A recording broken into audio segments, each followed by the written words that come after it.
যুক্তরাষ্ট্রের ৪৭তম প্রেসিডেন্ট হিসেবে Donald Trump শপথ গ্রহণের পর থেকে আতঙ্কে আছেন নথিপত্রবিহীন অবৈধ অভিবাসীরা।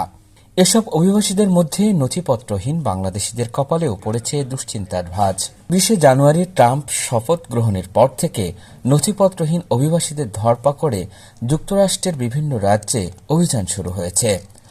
নিউ ইয়র্কের ব্রুকলিন বরোর ফুলটন এলাকা থেকে ৪ বাংলাদেশিকে গ্রেপ্তার করেছে immigration and customs enforcement ICE. শপথ গ্রহণের পর থেকে ডোনাল্ড ট্রাম্প গতকাল মঙ্গলবার পর্যন্ত অভিবাসন সংক্রান্ত শতাধিক নির্বাহী আদেশে স্বাক্ষর করেছেন।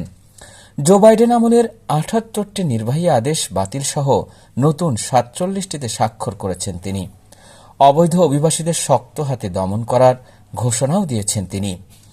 এই ঘোষণার পর থেকেই ব্যাপক ধরপাকড় শুরু হয়েছে যুক্তরাষ্ট্রের নানা অঙ্গরাজ্যে।